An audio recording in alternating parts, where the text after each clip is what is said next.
Je rêve de rêves brisés, mais je les ferai devenir réalité. Et je les ferai pour vous. Vous pensiez quand même pas que j'allais laisser s'effacer un de vos rêves? Darren Ennis Catch de retour. Darren Ennis Catch ne va pas parler du plus gros événement catch de l'année. Darren Ennis Catch va laisser passer, filer le premier pay-per-view en Angleterre depuis 30 ans.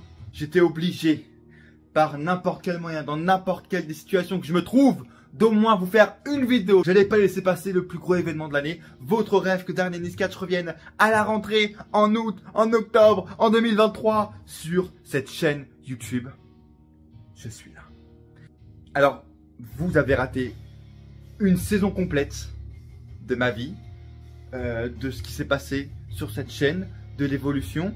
C'est tout sur Insta et sur Twitter. On verra ça dans les prochaines vidéos. Des vidéos sont tournées, des vidéos sont montées. Catch, pas catch, ma vie. Si vous connaissez Darren Ennis Catch, vous savez que tout est possible. Bienvenue sur la chaîne Darren Ennis Catch pour une vidéo pronostic de Clash at the Castle au pays de Galles. Je vais essayer de retrouver quelques mimiques pour voir si je sais encore faire une vidéo parce que ça fait quand même un bail. Attendez. That's such a good shit, bro. Ah non, bah du coup ça marche plus, ça c'est... Ça, quel plaisir!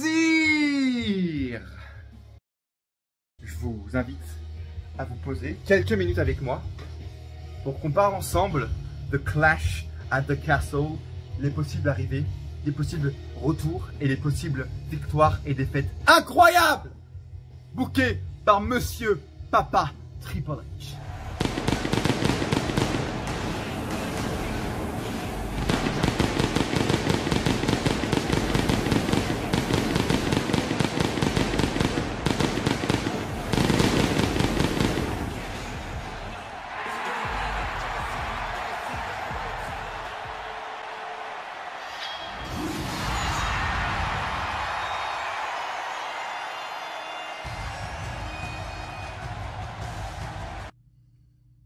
Alors, outre le fait, premièrement, que certains ont dû me penser mort parce que je n'étais plus actif depuis 2 mois, même pas des shorts ou quoi sur YouTube, ça veut dire déjà que vous ne me suivez pas sur Insta et TikTok, de une.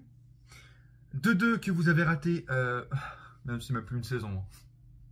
Là, vous avez raté vraiment un arc d'histoire complet. Vous allez être perdu sur la chaîne quand ça va. Bon, bref. Tu sais quoi, même pas no spoil. Allez sur Insta et Twitter parce que. Mais no spoil. Merci à ceux qui sont abonnés à la chaîne pendant l'absence, qui ont regardé la chaîne, qui ont laissé des likes, des commentaires. Faites toujours vivre la chaîne. Maintenant, ce que je vais vous demander, c'est quand même de laisser un gros like, sa race, de commenter dans la description si vous êtes heureux de ce pay-per-view. Je pense que c'est même plus une question à poser maintenant. Je disais ça à chaque fois quand c'était l'ère Vince, mais maintenant c'est fini en fait. Si vous êtes content, non. C'est quoi vos prédictions? Parce que je sais très bien que vous êtes heureux de voir ce PPV à Cardiff, au Pays de Galles, booké par Triple H. Je ne suis pas mort, vous allez être sûrement perdu sur les futures vidéos qui vont arriver, des futures vidéos explicatives sur mon absence, etc. Elles sont tournées, j'ai mis un teasing sur Insta, peut-être qu'il va également sortir sur YouTube maintenant dans la journée, demain, ce soir. Vous verrez ce qui va se passer. En tout cas, ce soir, c'est Clash at the Castle. Merci de me rejoindre. Abonnez-vous et likez, c'est surtout pour le référencement parce que là, l'algorithme YouTube va avoir besoin d'une belle droite, tu vois, pour dire Darren Ennis Catch est là. Alors, s'il vous plaît, allez envoyer une, tu sais, même pas une claque, genre un gros coup de coude à l'algorithme YouTube pour dire oh, Darren Ennis Catch est revenu sur YouTube. C'est le moment de le remettre sur vos pages d'accueil. Likez cette vidéo, merci à ceux qui vont le faire. Et abonnez-vous à cette chaîne parce que non, la chaîne n'est pas morte. Encore une fois, vous avez raté plein d'épisodes. Si vous ne m'avez pas suivi sur Insta.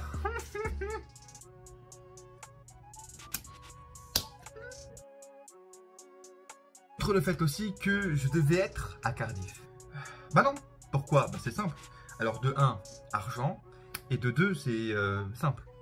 Passeport. France. Guerre en... Bon, si je dis ces mots trop forts, YouTube va me démonétiser, mais il va surtout me déférencer. Mais bon, bref, c'est pas grave, des référencements, tout ça, je connais. L'année prochaine, j'y suis. Hein. Passeport, pas passeport, j'y suis, d'accord? Mais je peux quand même, malgré tout, comme je suis toujours ici, vous parler de quelques choses qui vont arriver quand même sans trop vous spoiler. Par exemple, le décor que je vous ai montré en début de vidéo. Je peux vous dire que ça va changer et que j'attendais des bons moments pour le changer. Et si vous voulez quelques teasings, quelques images de qu'est-ce qui va changer ici, alors j'ai un indice, voilà. Vous seriez sur Insta si vous m'avez suivi, j'ai un indice là. Alors j'en ai un deuxième indice, voilà.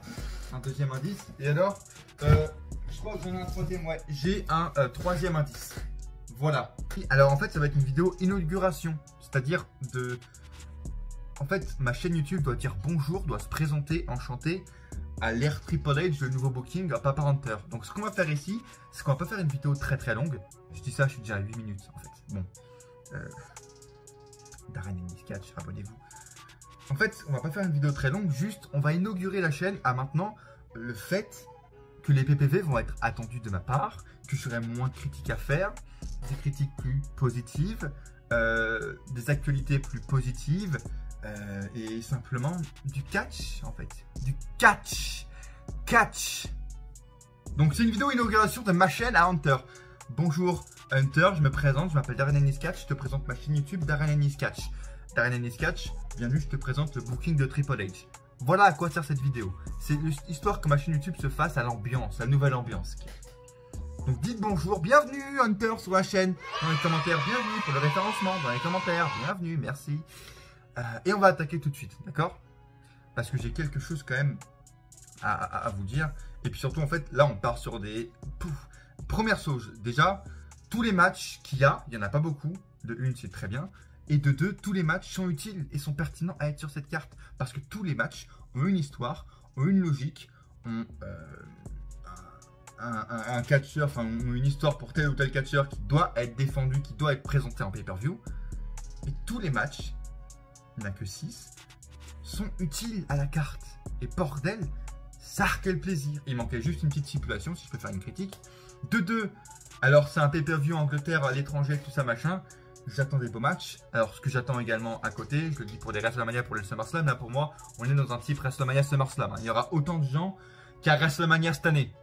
Donc, la stage, on repart dans les années 90. Si vous avez vu les images sur Twitter, ça me déplaît un peu, mais ça n'empêche pas d'avoir des pyros, des entrées spéciales, des orchestres, des artistes, des groupes de musique qui performent les vidéos, les thèmes d'entrée, des apparitions. On a Tyson Fury.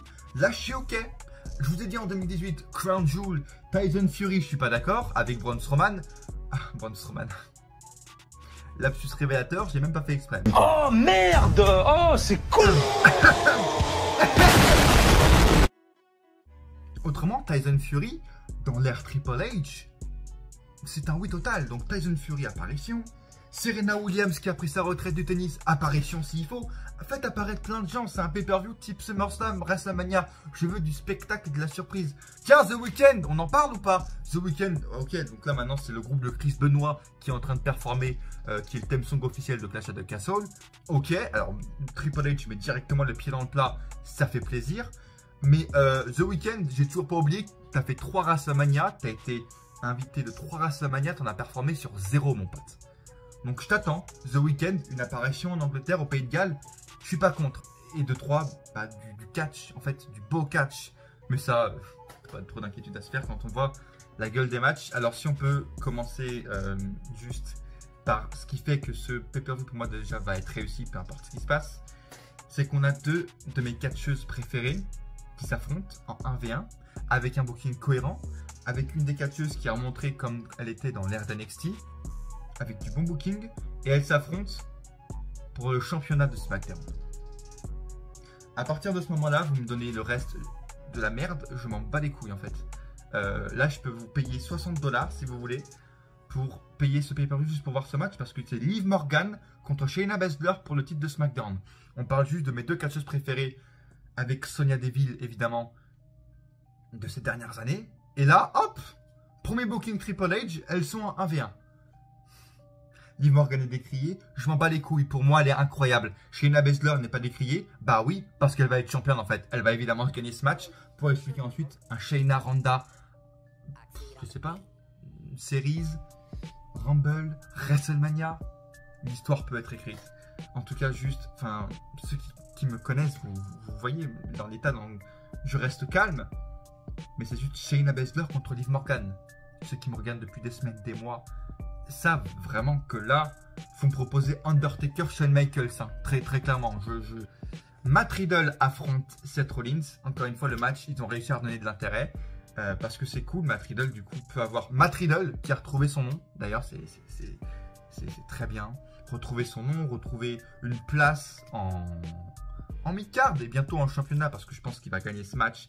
Et c'est un match qui est expliqué, tout ça, qui a une storyline, ils ont réussi à redonner de l'intérêt à ce match, parce que maintenant, les deux ont besoin d'une victoire, les deux veulent vraiment se défoncer la gueule, il y a eu des segments backstage pas prévus, etc. C'est comme ça que tu crées une vraie storyline entre kayfabe, pas kayfabe.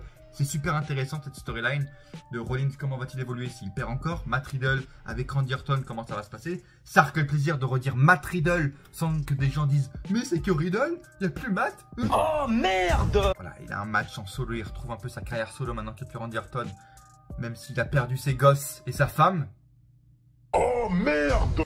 Donnez-leur 20 minutes. Possible show stealer. Show stealer si le prochain match t'as pas fait. C'est-à-dire Gunther Walter contre Sheamus pour le titre intercontinental.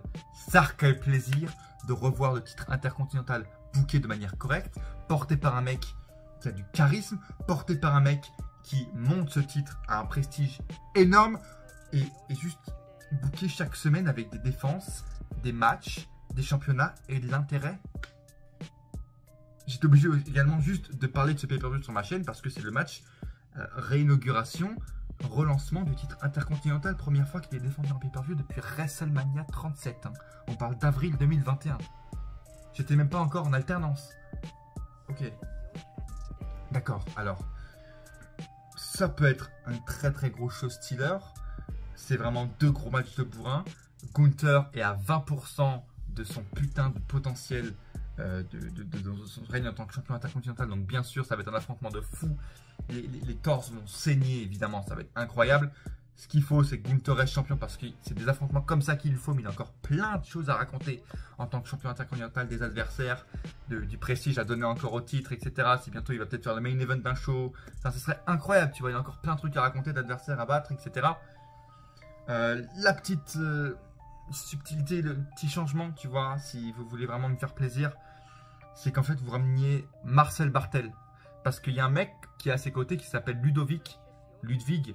Donc Ludovic, je ne connais pas. En fait, il manque Marcel Barthel. Alors vous auriez aussi pu ramener Fabienne Ackner. Je sais pas en fait ce qu'il est devenu. Mais pareil pour Marcel Barthel en fait. Parce que Ludovic, ça me parle pas en fait. Je ne connais pas de Ludovic avec Walter. Bref, c'est un détail. Mais maintenant que Matt a retrouvé Riddle, Marcel peut retrouver Gunther, tu vois. Bref. Rey Mysterio, Edge contre le Judgment Day. Quel plaisir, quelle intensité, quel charisme cette équipe de Judgment Day maintenant que Hunter a repris le booking, que Rhea Ripley peut s'exprimer comme elle le souhaite. Damien Priest, Finn Balor sont heel as fuck. Finn Balor a un nouveau thème. Quand ils arrivent à 3, c'est toujours le thème de Judgment Day de Alter Bridge qui est incroyablement, qui est fit parfait à cette équipe, c'est fou. Et cette équipe, franchement, future championne, déjà ça me hyperait de fou. Beaucoup de plans pour cette équipe, imaginons bientôt dans la même situation que la Bloodline, c'est-à-dire tout le monde est champion. Ça pourrait être très très très stylé s'ils ramènent par exemple un nouveau membre dans la fratrie. Alors, je parlais, oui, de nouveaux membres. Par contre, je suis pas trop chaud d'un Dominique, en fait. Dominique. C'est pareil que Ludovic. Dominique, je connais pas et j'ai pas envie de connaître. En fait, surtout dans le Judgment Day, parce que Dominique Mysterio va évidemment tourner contre son père ce soir. Zéro intrigue, hein, ça c'est certain. Mais c'est toujours avec subtilité, parce que c'est le booking de Triple H. Mais... alors, par contre, faut pas qu'il soit dans le Judgment Day, quoi, parce que... Alors, on va... parce qu'on va passer du Judgment Day, incroyable, charismatique, c'est-à-dire l'équipe des locaux, en fait, des locaux du coin qui viennent affronter les champions à Raw, tu vois. Si Dominique arrive Parce que ce gars-là n'a pas de charisme. Ce gars-là, il n'est pas fait pour être heel. Il n'a pas d'expression en fait. Il n'a rien. Logan Paul est plus heel que Dominic. Si on part sur l'avant-dernier match, c'est également l'un des matchs qui m'a hype le plus. Et le plaisir est que c'est un match féminin. Bordel de merde. Féminin. Alexa Bliss, Asuka et Bianca Belair qui a retrouvé un peu de sens à son prestige, à son titre, un peu de prestige, un peu de logique à son titre. Maintenant, c'est la championne qui défend sa brand, contre les nouvelles arrivées, qui défend face au heel et qui défend pas juste elle-même. Elle défend, elle représente un roster entier maintenant. Et c'est ce qu'elle a maintenant, Bianca Belair, entre ses mains, avec son nouveau règne et avec son nouveau booking style Triple H. Maintenant, ce qu'il manque, c'est un petit peu de personnalité, tu vois.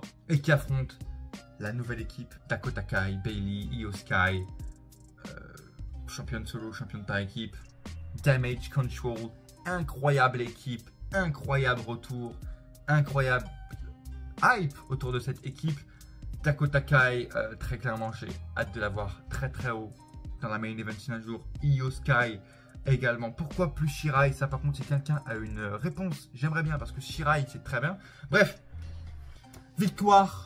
Évidemment, du Damage Control pour refaire, ramener du momentum par rapport à leur défaite, fausse défaite, à Raw bien amenée aussi. Pour King Triple H, logique. Et pourquoi pas un gros bordel. Tu vois, ce match arrive genre à l'avant-dernier, avant un match, par exemple Judgment Day, Dominic Mysterio, tout ça, et le main event. Donc pourquoi pas faire un gros banger.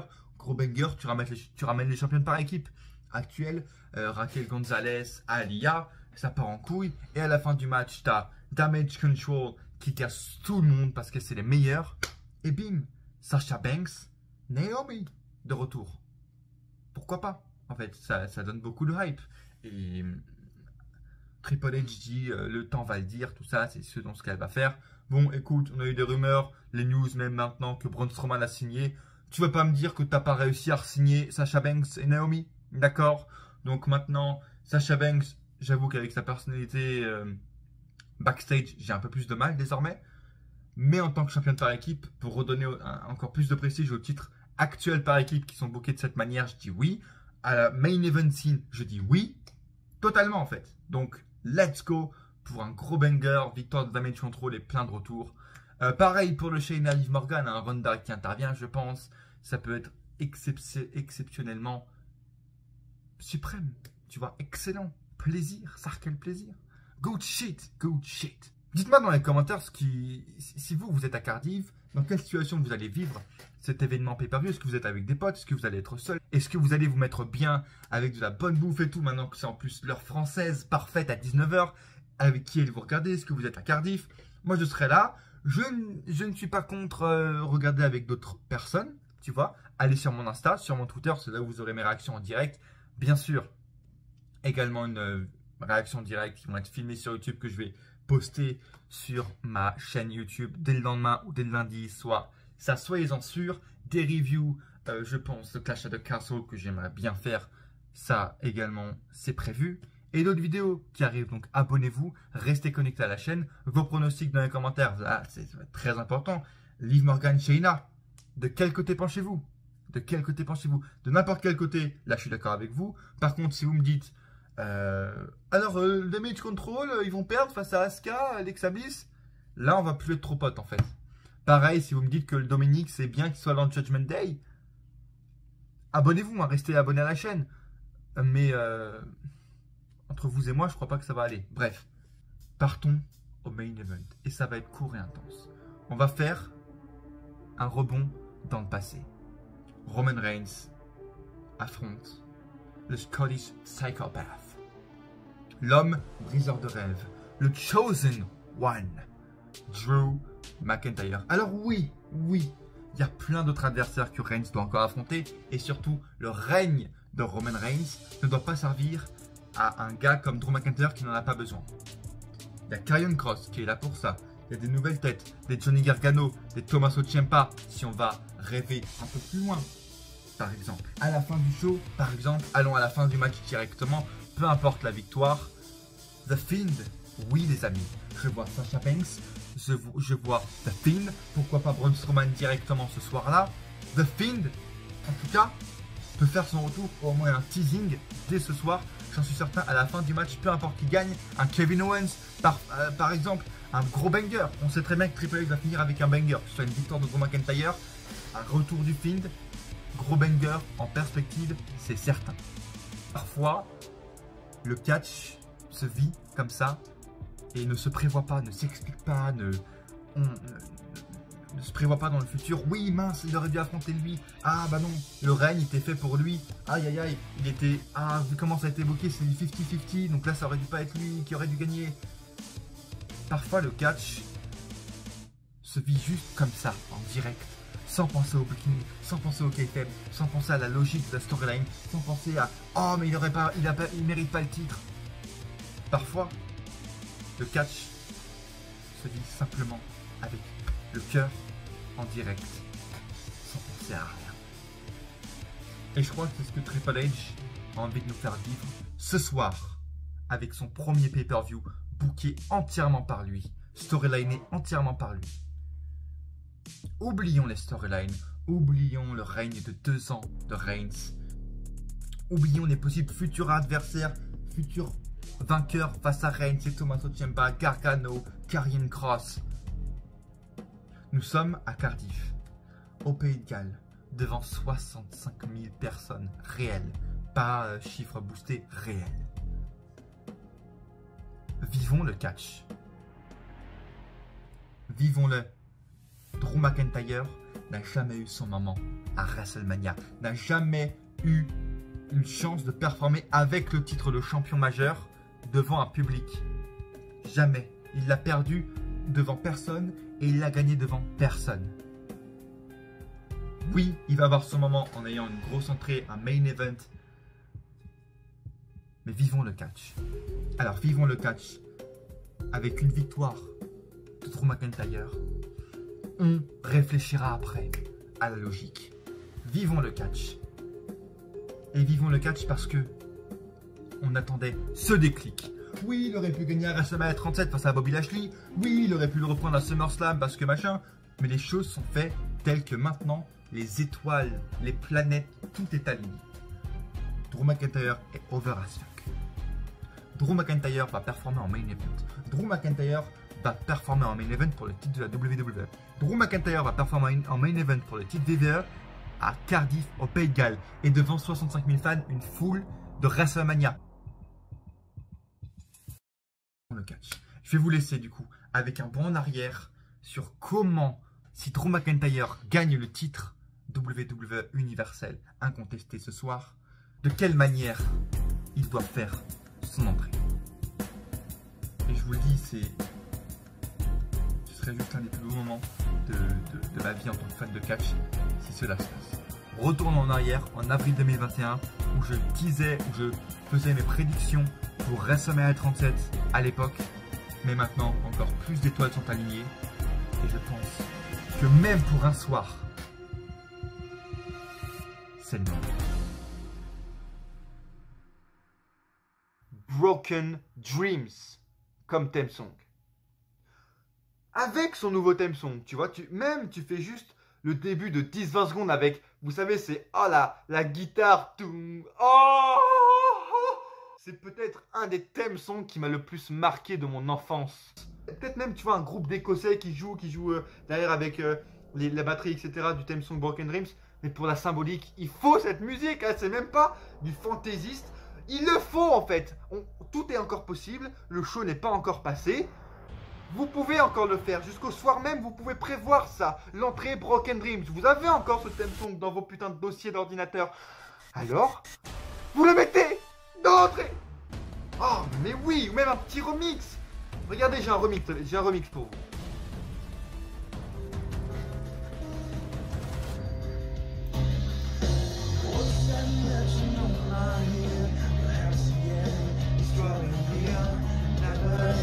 Ah, mais juste profitez,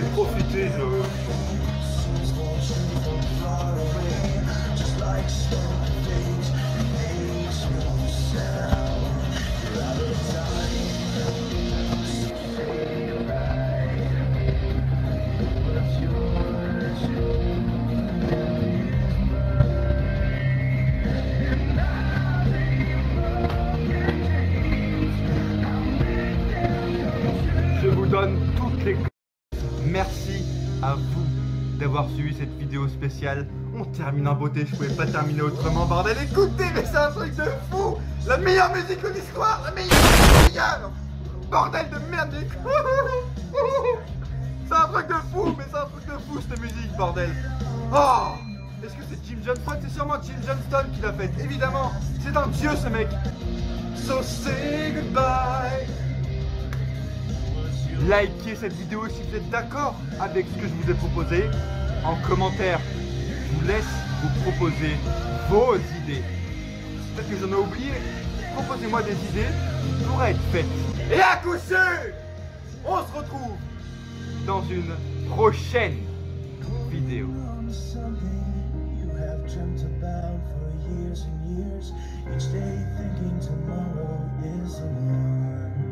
Ou pas. The train somewhere is off its tracks. Its whistle blows and one's life back. Echoes through the night of setting suns. You're out of time, so say goodbye. What's yours,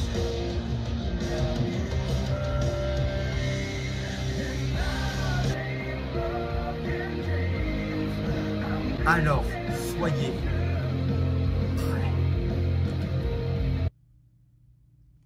mais c'est l'ancien téléphone qui... Ça veut dire que j'ai un nouveau